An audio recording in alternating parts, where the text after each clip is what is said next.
సంస్కృతి సంపద YouTube channel తరపున అందరికీ స్వాగతం. శ్రీమద్ భగవద్గీత ఆధ్యాత్మిక రహస్యాలు శీర్షికలో శ్రీ త్రినాథ్ గారు ధారావాహిక ప్రసంగం చేస్తున్నారు. వారి ధారావాహిక ప్రసంగంలో ఈరోజు 553వ ప్రసంగం చేస్తున్నారు. శ్రీ త్రినాథ్ గారికి స్వాగతం. నమస్కారం అండి. ఓం శాంతి. శ్రీమద్ భగవద్గీత ఆధ్యాత్మిక రహస్యాలు ఈ యొక్క కార్యక్రమాన్ని వీక్షిస్తున్నటువంటి సోదర సోదరిమణులందరికీ కూడా హార్దిక స్వాగతం, సుస్వాగతం, నమస్తమాంజలి. ముందుగా ధార్మికము ఆధ్యాత్మికము ఈ రెండింటి యొక్క భేదాన్ని, మరొక భేదాన్ని మనం అర్థం చేసుకునే ప్రయత్నం చేద్దాం. ఈ రోజున ప్రతి ఒక్కరు ఏమంటున్నారండి? ప్రపంచము రోజు రోజుకి దిగజారిపోతుంది అంటున్నారు, విలువలు పడిపోతున్నాయి అంటున్నారు, చెడు పెరుగుతుంది అంటున్నారు. అర్థమైందండి? ఈ యొక్క మనుషులందరూ కూడా రాంగ్ డైరెక్షన్లో వెళుతున్నారంటున్నారు. ఇప్పుడు దీనికి ఎవరు కారణము? ఈ విధంగా ప్రపంచం దిగజారిపోవడానికి కారణం ఏమిటి అంటే, మనం అందరం ఏం చెప్తాం మామూలుగా? ఈ యొక్క చెడు పనులు చేసేవాళ్ళు. కేవలం అది ఒకటేనంటారా కారణం? ఒక్కసారి ఆలోచించండి. ధార్మికం ఏం చెప్తోంది? ధార్మికం అంటే భౌతికము, భౌతికం అంటే స్థూలము, స్థూలం అంటే ఈ రెండు చర్మ చక్షులతో చూసేటువంటి విషయము. ఏం చెప్తోంది? అవునండి, చెడ్డవాళ్ల సంఖ్య పెరిగిందండి, అందరూ కూడా తప్పుడు పనులు చేస్తున్నారు, విషయ వికారాల వలయంలో చిక్కుకున్నారు, దేహ భ్రాంతిలో ఉన్నారు, తప్పుడు పనులు చేస్తున్నారు, ఒక మనిషి సాటి మనిషిని మోసం చేస్తున్నాడు, విలువలు కోల్పోతున్నాయి, వాళ్ళు ఏదైతే అనుకుంటున్నారో వాళ్ళ ఆచరణలో పెట్టడం లేదు, ఈ విధంగా అంటారు అందరూ కూడా. చెడ్డవాళ్ల సంఖ్య పెరిగిందండి, ఎవరు కూడా విలువలు పాటించటం లేదంటారు. కానీ ఆధ్యాత్మికం ఏం చెప్తుందో తెలుసునండి, చాలా జాగ్రత్తగా వినండి. కేవలము ఈ చెడ్డవాళ్ల వల్ల ప్రపంచం దిగజారిపోవటం లేదంట. అర్థమైందండి? సమాజం బాగుండాలి, మంచి విధానము నడవాలి, మంచి విధానంతో ప్రపంచం నడవాలి, ప్రపంచంలో అందరూ సుఖంగా ఉండాలి, మంచిగా ఉండాలి అని మంచి వాళ్ళు మౌనంగా ఉంటున్నారంట. ఈ రోజున చెడు యాక్టివ్గా ఉంది. కరెక్ట్గా వస్తాడు, ఎక్కడో బాంబు పెట్టమంటే ఓ టైం బాంబు పెట్టేసి వెళ్ళిపోతాడు. సైకిల్ బాంబు పెట్టాడు ఎక్కడో హైదరాబాద్లోని దిల్సుఖ్ నగర్ ఏరియాలో కొన్ని సంవత్సరాల క్రితం. ఆ గోకుల్ చాట్ బండార్ దగ్గర పెట్టాడు బాంబు. అంటే చెడ్డవాళ్ళు చాలా యాక్టివ్గా ఉన్నారనమాట. కానీ మంచివాళ్ళు అదే విధంగా యాక్టివ్గా లేరంట. ఆధ్యాత్మిక కోణంలో జ్ఞానాన్ని అర్థం చేసుకుంటేనండి మంచివాళ్ళు కూడా యాక్టివ్గా ఉంటారు. మంచి చెయ్యండి, ఇది మంచిది, అది చెడు అని చెప్తారనమాట. సో ఈ విధంగా మంచివాళ్ళు కూడా సూపర్గా, పాజిటివ్గా ఈ సమాజాన్ని మార్చే విధంగా రకరకాల కార్యక్రమాలు చేసుకుంటూ మంచిని పెంచాలి, అందరూ బాగుండాలి, అందులో నేనుండాలి. అదే మన ఏ ధర్మము చెప్పినా కూడా ఏంటి, సర్వే జనాః సుఖినో భవంతు అని అన్నారు కదా, వసుదైవ కుటుంబకం అన్నారు కదా. సో ఆ విధంగా మంచివాళ్ళు యాక్టివ్గా ఎక్కడుంటారంటే ఆధ్యాత్మిక కోణంలో జ్ఞానాన్ని అర్థం చేసుకున్న వాళ్ళు ఉంటారు. లేకపోయినట్లయితే ఏమవుతుంది? ప్రపంచం అదే ఉంటుంది, ఎవరో వచ్చి బాగు చేస్తారు, ఎవరో వస్తారు ఏదో చేస్తారని ఉంటుంది చూసారా, పాట ఏదో ఉంది చూసారా? ఆ విధంగా మంచి వాళ్ళు మౌనంగా ఉంటారు, చెడ్డవాళ్ళు వాళ్ళ పని చేసుకుంటూ వెళ్ళిపోతారు. ఇది ధార్మికం ఆధ్యాత్మికంలో మరొక ముఖ్యమైనటువంటి భేదం. ఇప్పుడు మన కఠోపనిషత్తులో మరొక మంత్రాన్ని మనం తీసుకొని వస్తున్నామండి. ఇది యమధర్మరాజు నచికేతుడికి జరుగుతున్నటువంటి సంభాషణ. ఇందులో 1, 2, 6 వరకు మనం చర్చించుకున్నాం. ఇది 7వ మంత్రం అండి. ఈ మంత్రం కూడా చాలా అద్భుతమైనటువంటి రహస్యాల్ని మనకి చెప్తోందండి. చాలా జాగ్రత్తగా వినండి, బుద్ధినేత్రాన్ని తెరుచుకోండి, సత్య మార్గములో నడవడానికి ఒక దృఢ సంకల్పం తీసుకోండి, దృఢ నిశ్చయంతో ఉండండి. భగవంతుడు సత్యమో, నేను అసత్యములో ఉండకూడదు. నేను సత్యములో ఉన్నప్పుడే పరమాత్మని, నేను పరమాత్మక అస్తిత్వాన్ని గుర్తించి నేను కూడా పరమాత్మతో కనెక్ట్ అవ్వగలుగుతాను, మనసు బుద్ధి ద్వారా, రాజయోగం అనే ప్రక్రియ ద్వారా. అర్థమైందండి? ఇక్కడ యముడు నచికేతుడికి ఆత్మజ్ఞానం యొక్క ప్రాముఖ్యతను, దానిని పొందడం ఎంత కష్టమో, ఆత్మజ్ఞానం పొందడం ఎంత కష్టమో వివరిస్తున్నాడు. ఎవరు? యమధర్మరాజు అంటే భగవంతుడు నచికేతుడికి వివరిస్తున్నాడు. నచికేతుడు అంటే తను మంచి జీవితాన్ని కోరుకుంటున్నాను, భగవంతుడా నాకు మంచి మార్గం చూపించు, నీ మార్గంలో నేను నడుస్తాను, నాకు నీ మార్గమే కావాలి, ఈ భౌతిక లౌకిక ఈ పనికిరాని మార్గం నాకు అవసరం లేదు, అందరూ ప్రపంచంలో అందరూ కూడా దిగిపోతూనే ఉన్నారు, ఒక్కరు కూడా సర్వే జన సుఖినో భవంతు అంటారు, ఎవరి సుఖం కూడా కోరుకోరు, వసుదైవ కుటుంబకం అంటారు, ప్రపంచం ఇంట్లోనే ఒక కుటుంబమే స్థాయిగా సుఖంగా లేరండి, ప్రపంచం అంతా ఒక కుటుంబం ఎలాగవుతుంది. అందుకని నచికేతుడి కంటే ఆ జ్ఞానం యొక్క స్పష్టత అడుగుతున్నాడనమాట. అటువంటి నచికేతుడికి పరమాత్మ యమధర్మరాజు రూపంలో అతనికి జ్ఞానబోధ చేస్తున్నాడు. ఆత్మజ్ఞానం యొక్క ప్రాముఖ్యతను, దాన్ని పొందడం ఎంత కష్టమో వివరిస్తున్నాడు. ఈ ఉపనిషత్తు మంత్రము అరుదుగా లభించే ఆత్మజ్ఞానం యొక్క విశిష్టతను వివరిస్తుంది. మళ్ళీ చదువుతాను. ఏమంటే ఈ మంత్రము అరుదుగా లభించే ఆత్మజ్ఞానం. ఎక్కడ చూసినా సరే ఉపనిషత్తులన్నీ ఇప్పటి వరకు ఎన్నో చర్చించుకున్నాం, దగ్గర 50 మంత్రాలు చర్చించుకున్నాం. అర్థమైందండి. ఇదివరకు కొన్ని మంత్రాలు చర్చించుకున్నాం, ఒక 100 మంత్రాలు చర్చించుకున్నాం, మళ్ళీ ఇప్పుడు ఒక ఆర్డర్లో వస్తున్నాం.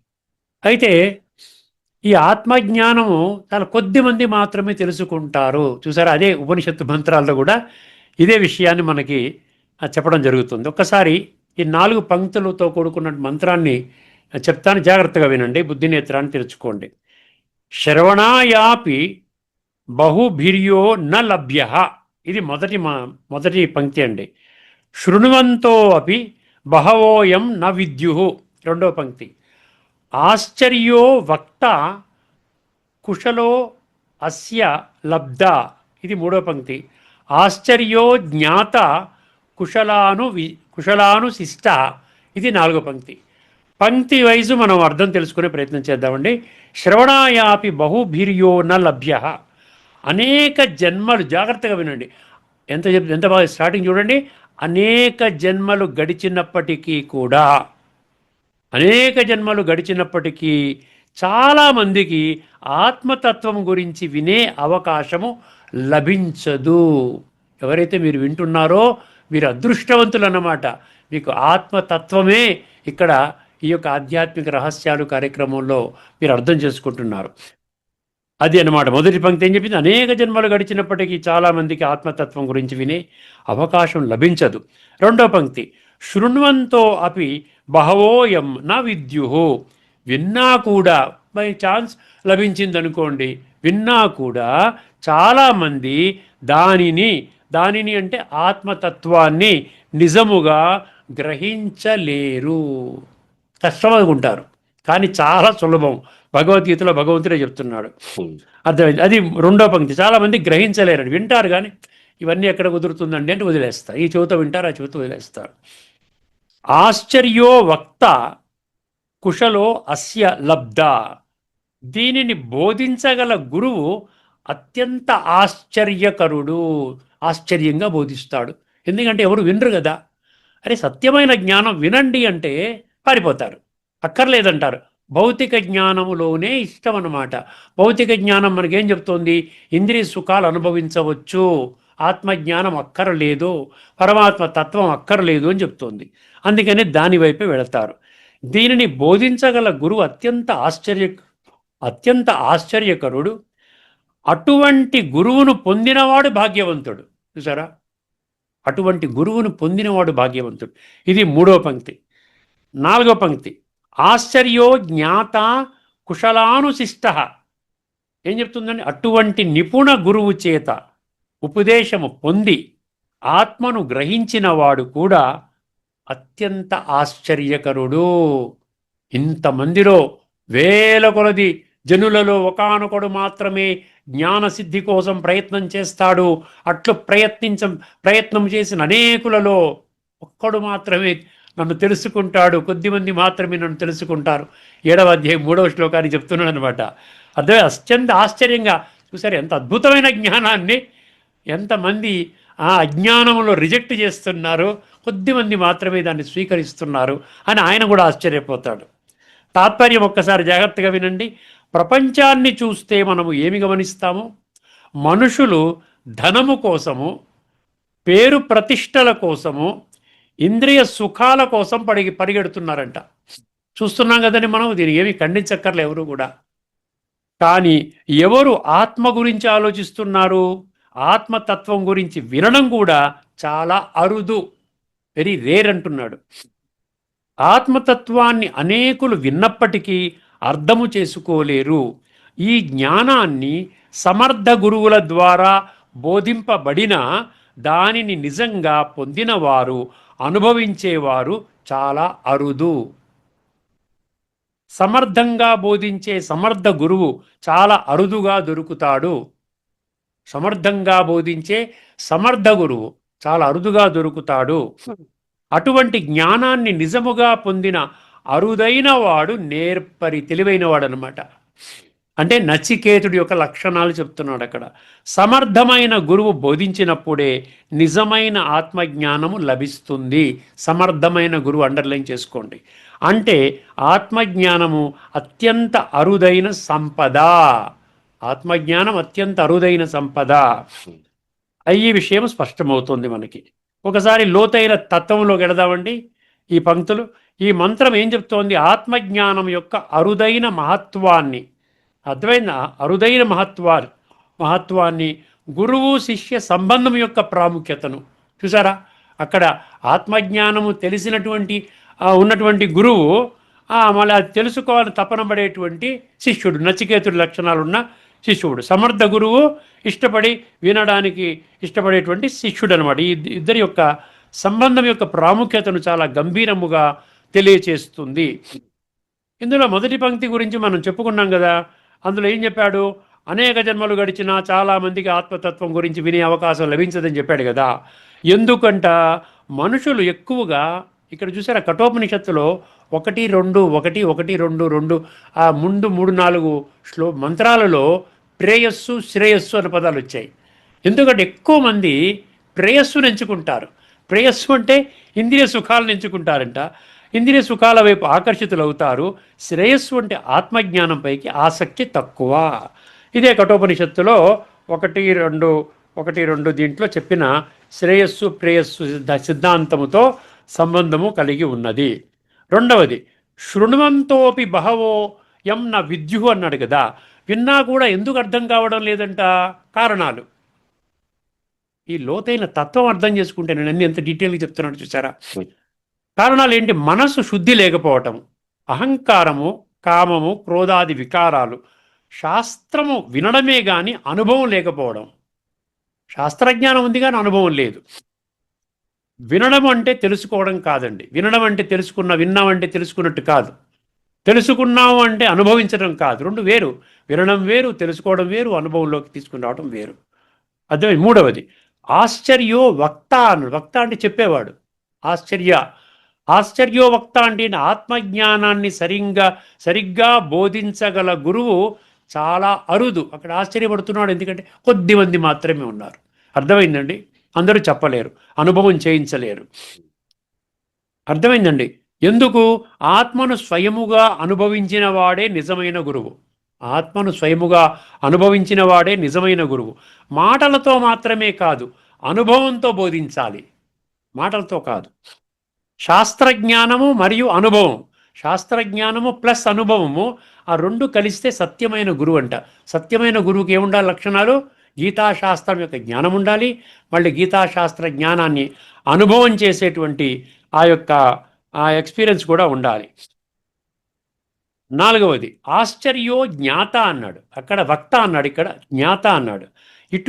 అటువంటి గురువు వద్ద నేర్చుకొని ఆత్మజ్ఞానాన్ని గ్రహించిన శిష్యుడు కూడా ఆశ్చర్యమే. ఎందుకు? అతను మనస్సు, బుద్ధి, సంస్కారాలను జయించాలి. అర్థమైందండి? ఆత్మానుభవం పొందాలి. ఇది చాలా కఠినమైన మార్గము అని భావిస్తారు వాళ్ళు. ఇప్పుడు కఠోపనిషత్తు 1:2-7లోని ఆత్మజ్ఞానము అరుదు, గురువు అరుదు, గ్రహించేవాడు అత్యంత అరుదు ఏదైతే చెప్తోందో దీన్ని సమర్థించే భగవద్గీత శ్లోకాలు కొన్ని తెలుసుకుందాం. ఎందుకంటే ఆ ఉపనిషత్తులు, గీతలో ఉపనిషత్తుల్లో గీత ఎందుకు తెలుసుకుంటున్నామంటే ఇవన్నీ పెద్ద పెద్ద శాస్త్రాలు కదా. అన్నిట్లో ఒకే సత్యం అనే భగవంతుడు బోధిస్తున్నాడని మీకు అర్థమవుతుంది. ఇందాక చెప్పాను కదా, 7వ అధ్యాయం 3వ శ్లోకం, మనుష్యానాం సహస్రేషు, కొద్దిమంది మాత్రమే తెలుసుకుంటారు. అర్థమైందండి? వేల కొలది జనులలో ఒకానొకడు మాత్రమే ప్రయత్నిస్తాడు, వారిలో ఒక్కడే పరమాత్మను యథార్థంగా తెలుసుకుంటాడు. అంటే ఆత్మజ్ఞానం చాలా అరుదు అన్న పాయింట్ వచ్చింది అక్కడ. 4:34 తద్విద్ధి ప్రణిపాతేన పరిప్రశ్నేన సేవయా ఉపదేక్ష్యంతి తే జ్ఞానం జ్ఞానిన తత్వదర్శిన అన్నాడు. సరే, తత్వాన్ని దర్శించిన వాడంటే అనుభవం చేసే సమర్థ గురువు అన్నాడు చూసారా, అది అది 4వ అధ్యాయంలో అక్కడ తత్వాన్ని దర్శించిన జ్ఞానులు మాత్రమే నిజమైన జ్ఞానాన్ని బోధిస్తారు. అంటే అనుభవ జ్ఞానాన్ని బోధిస్తారు. ఎందుకంటే వాళ్ళు తత్వం ఆధారంగా వెళ్తున్నారు కాబట్టి. వాళ్ళు మిగతా వాళ్ళని కంపేర్ చేస్తే కొద్ది గొప్ప అనుభవం ఉంది కదా, సో అనుభవం ఉన్నవాళ్ళు అనుభవం చేయించగలుగుతారు. అర్థమైందండి. ఆశ్చర్యో వక్త అన్న ఈ పంక్తికి, ఈ పదాలకి ఇది స్పష్టమైన మద్దతు. అర్థమైందండి. 6:23 తం విద్యా దుఃఖ సంయోగ వియోగం యోగ సంజితం స నిశ్చయేన యోక్తవ్యో యోగో నిర్విణ్ణ చేతస అంటాడు. 6వ అధ్యాయం ఆత్మ సంయమ యోగములో 23వ శ్లోకము. సంపూర్ణ నిశ్చయము మరియు విసుగులేని మానసిక స్థితి ఉండాలి. మీకు ఆత్మజ్ఞానం కావాలంటే చాలా సులభం అండి. నిశ్చయం ఉండాలి కదా ముందు. సంపూర్ణ క్లియర్ కట్ మైండ్ సెట్ ఉండాలన్నమాట. వేరే అది కావాలి ఇది కావాలి, ఎంజాయ్మెంట్ చేయాలి, సినిమాకి వెళ్ళాలి, శిఖర్లకు వెళ్ళాలి, అది తినాలి ఇది తినాలి అని భగవంతుడు కావాలి, ఆత్మజ్ఞానం కావాలంటే దొరకదండి. అది 6:23లో చెప్పాడు. తర్వాత 9:3 అశ్రద్ధదానా పురుష ధర్మస్య అస్య పరంతప అప్రాప్యమాం నివర్తంతి మృత్యు సంసారవర్త్మని అంటాడు. అక్కడ శ్రద్ధ లేకపోతే నీకు దొరకదయ్యా, ఆత్మజ్ఞానం దొరకదు అంటాడు. అశ్రద్ధదాన పురుష ధర్మస్య అస్య అంటే భగవంతుడు ధర్మ సంస్థాపన కర్తవ్యాన్ని వర్తమానములో నిర్వహిస్తున్నారు. దాని పట్ల మనకి అశ్రద్ధ ఉందనుకోండి, ఏదో నడుస్తుంది, ఆయన పైన ఆయన చేసుకోనివ్వండి, మన పని మనం చేసుకుందాము అనుకునే వాళ్ళకి అప్రాప్యమాం అన్నాడు చూసారా, నన్ను పొందలేరని భగవంతుడే అంటున్నాడు 9:3లో. తర్వాత 8:14 అనన్యచేతాః సతతం యో మాం స్మరతి నిత్యశః తస్యాహం సులభ పార్థ నిత్యయుక్తస్య యోగినః. అక్కడ అనన్య, నన్ను ఒక్కడే మీరు తెలుసుకొని, చేత అంటే మనసు ద్వారా, సతతం అంటే నిరంతరము నన్ను కొలిచినట్లయితే నన్ను మీరు సులభంగా ప్రాప్తి చేసుకోవచ్చును విధానం కూడా చెప్పేది చూసారా. తర్వాత 2వ అధ్యాయంలోని 29 చాలా ముఖ్యమైన శ్లోకం అండి ఇది. 2:29 రాసుకునే వాళ్ళు రాసుకోవచ్చు. ఆశ్చర్యవత్ పశ్యతి కశ్చిదేనం ఆశ్చర్యవత్ వదతి తథైవ చాన్యః ఆశ్చర్యవచ్చైనవ అన్యః శృణోతి శ్రుత్వాప్యేనం వేదన చైవ కశ్చిత్. ఆశ్చర్యవత్ ఏమన్నాడు, పశ్యతి అంటాడు, చూస్తాడంట, ఆశ్చర్యంగా చూస్తాడంట, ఆత్మజ్ఞానం చెప్తుంటే ఆశ్చర్యంగా చూస్తాడంట. తర్వాత వదతి అన్నాడు, ఆశ్చర్యంగా మాట్లాడతాడు, అవునండి ఆత్మండి ఆత్మండి ఆత్మండి. తర్వాత ఏమన్నాడు, శృణోతి అన్నాడు, ఆశ్చర్యంగా వింటాడు. సో ఈ విధంగా ఈ పనులు చేసిన వాడు కూడా ఆత్మజ్ఞానం పొందలేడు, చాలా డిఫికల్ట్ అంటున్నాడు ఈ శ్లోకములో.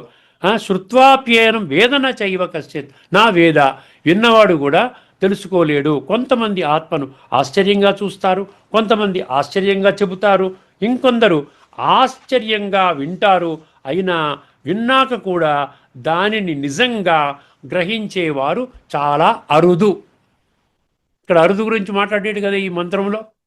7:19 మనం రిపీటెడ్గా చెప్పుకుంటున్నాం. 7:3 7:19 బహూనాం జన్మనామంతే జ్ఞానవాన్ మాం ప్రపద్యతే వాసుదేవం సర్వమితి సమహాత్మ సుదుర్లభ. అటువంటి మహానుభావుడు భగవంతుడి మాటల మీద పరిపూర్ణమైన విశ్వాసం పెట్టుకొని, కాలచక్రంలో ఇది అంతిమ సమయం నడుస్తోంది, సృష్టి పరివర్తన కాబోతున్నది, ఇప్పుడు ఆత్మజ్ఞానం అనేది చాలా ఇంపార్టెంటు అని ఆ విధంగా అర్థం చేసుకుని ఆ మార్గంలో నడిచేవాడు చాలా అరుదు అంటున్నాడు. అది 7:19.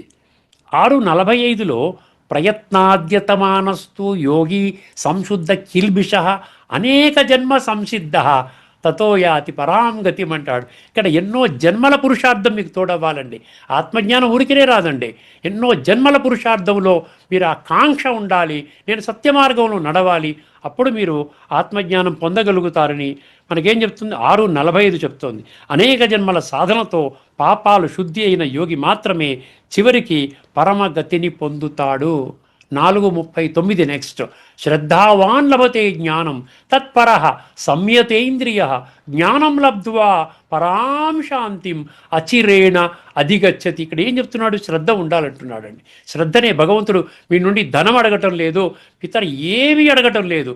భగవంతుడు అడిగిన దాన్ని మనం ఇవ్వడానికి ప్రయత్నం చేసినట్లయితే మీకు ఆత్మజ్ఞానం వస్తుంది. శ్రద్ధ కలిగి ఇంద్రియాలను నియంత్రించిన వాడు మాత్రమే జ్ఞానం పొందుతాడు. ఆ జ్ఞానము ద్వారా పరమశాంతిని అనుభవం చేస్తాడు. తర్వాత 15:10 ఉత్క్రామంతం స్థితం వాపి భుంజానం వా గుణాన్వితం విమూఢా నాను పశ్యంతి పశ్యంతి జ్ఞానచక్షుష. అక్కడ జ్ఞాననేత్రం తెరుచుకున్నవాడు మాత్రమే పొందుతాడు. మూఢులు ఆత్మను గ్రహించలేరు. జ్ఞానచక్షువు ఉన్నవారే దానిని చూడగలరు. ఈ సారాంశం ఏంటి? గీతా శ్లోకాలు చాలా చెప్పాను మీకు, ఒక 6-7 చెప్పాను. ఈ శ్లోకాలన్నీ ఒకే విషయం చెబుతున్నాయి. ఏం చెబుతున్నాయి? ఆత్మజ్ఞానము చాలా జన్మల తర్వాత లభిస్తుంది. శ్రద్ధ సాధన అవసరము, గురువు అవసరము, గ్రహించేవాడు అత్యంత అరుదు.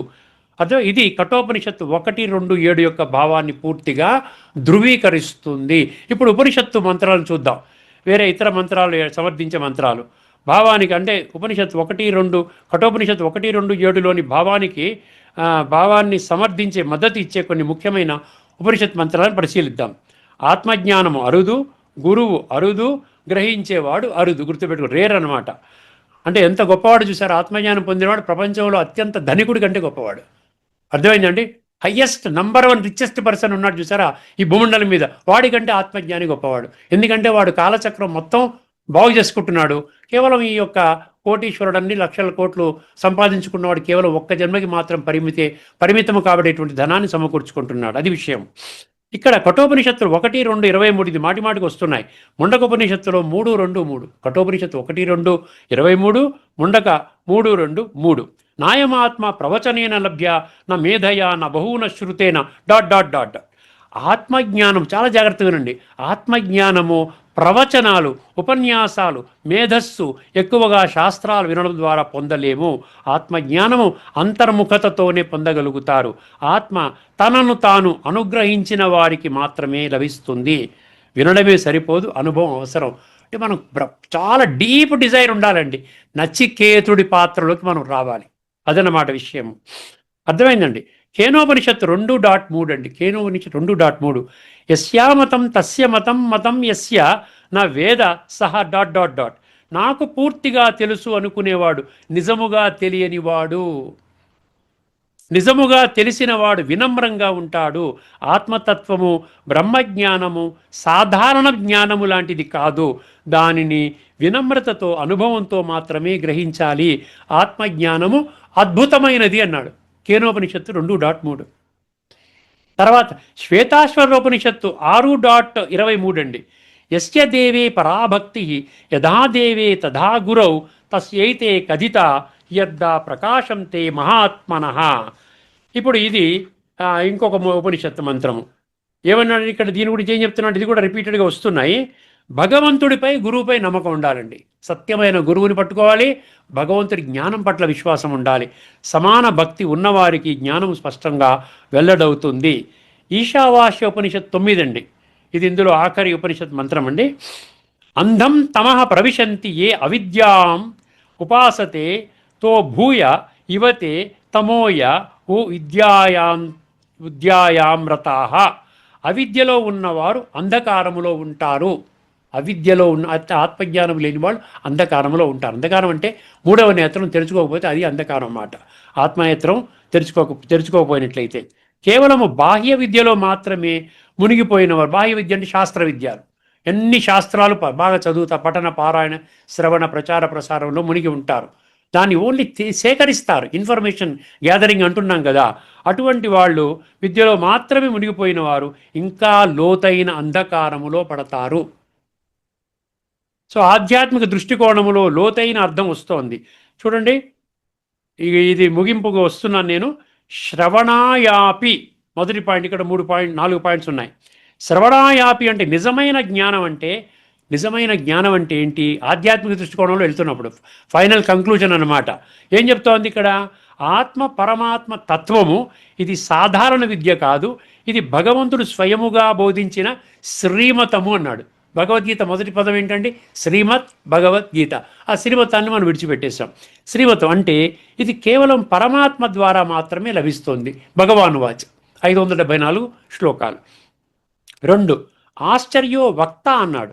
వర్తమాన సమయములో పరమాత్మ స్వయముగా గురువుగా వచ్చి బోధిస్తాడు. అందుకే ఆయనను సద్గురువు అంటారు, పరమ సద్గురువు. ఆయన బోధనే నిజమైన రాజయోగ జ్ఞానము, ఈశ్వరీయ జ్ఞానము రాజయోగం అంటాం. అర్థం. ఇది మూడవది. ఆశ్చర్యో జ్ఞాత, ఆ జ్ఞానాన్ని ఆచరించి సంస్కారాలను మార్చుకొని ఆత్మస్థితిలో నిలిచేవాడు అతడే నిజమైన జ్ఞాత. తెలుసుకున్నవాడంటే అతను అన్నమాట. ఆ ముఖ్య సందేశం ఏంటంటే జ్ఞానము వినడము కాదు, జీవించటము ముఖ్యము. గురువు మాత్రమే కాదు, శిష్యుడి యోగ్యత కూడా అవసరము. కేవలం గురువు ఉంటే కాదు. గురువు చెప్తాడు, ఈ చెబుతా వింటాడు, ఆ చెబుతా వదిలేస్తాడు, శిష్యుడు అయిపోయింది కదా, క్లోజ్ కదండి, దాంతో ఇంకేముందండి. అందుకని యోగ్యమైన శిష్యుడు కూడా కావాలంట. సమగ్ర తాత్పర్యం అండి, ఆత్మజ్ఞానము వినడము కష్టము. ఆత్మజ్ఞానం అంట వినడము కష్టము, అర్థము చేసుకోవడం ఇంకా కష్టము, అనుభవించడం అత్యంత కష్టము. చూసారా, విన్నారు, తర్వాత మళ్ళీ అర్థం చేసుకుంటున్నారు, తర్వాత అనుభవించాలి. ఇవన్నీ కష్టం అనుకుంటున్నారు. ఎందుకంటే భౌతిక తత్వంలో పూర్తిగా మునిగిపోయి ఉన్నారు. నేను దేహం అనుకుంటున్నారు. కానీ గీత బోధించిన ప్రాథమిక ఆధ్యాత్మిక మూల సిద్ధాంతం ఏంటండి? నేను ఆత్మని, ఇది నా దేహము. దేహానికి తల్లి తండ్రి ఉన్నట్టే ఆత్మకి కూడా తల్లి తండ్రి భగవంతుడు. పితా అహమస్య జగత మాత. అర్థమైందండి. అందువలన ఏమన్నాడు? ఆత్మజ్ఞానం వినడం కష్టము, అర్థం చేసుకోవడం ఇంకా కష్టము, అనుభవించడం అత్యంత కష్టము. గురువు అరుదు. ఈ విధంగా అనుభవించేయించే గురువు సమర్థ గురువు అన్నాడు చూసారా, అరుదు. అనుభవజ్ఞుడు కావాలి. శిష్యుడు ఏం ఉండాలి? లక్షణాలు: శ్రద్ధ ఉండాలి, వినయం ఉండాలి, సాధన చేసేటువంటి ఆ లక్షణం ఉండాలి. అర్థమైంది? ఇవన్నీ అవసరము. ముగింపు సారము: ఆత్మజ్ఞానం ఒక అద్భుతము, దాన్ని బోధించేవాడు అద్భుతము, దాన్ని గ్రహించేవాడు మరింత అద్భుతము అంటున్నాడు. అర్థమైంది? ఇక్కడితో మనం ఈ చర్చను ముగించుకుందామండి. తదుపరి ఎపిసోడ్లో ఒక అద్భుతమైనటువంటి గీతా శ్లోకాన్ని, అందులో ఉన్నటువంటి లోతైన తత్వాన్ని మనం చర్చించుకోబోతున్నామండి. అంతవరకు సెలవు. అందరికీ నమస్కారము. లోకా సమస్త సుఖినో భవంతు. ఓం శాంతి. శ్రీమద్ భగవద్గీత ఆధ్యాత్మిక రహస్యాలు శీర్షికలో ధారావాహిక ప్రసంగం చేసిన శ్రీ త్రినాథ్ గారికి ధన్యవాదాలు. నమస్కారం అండి.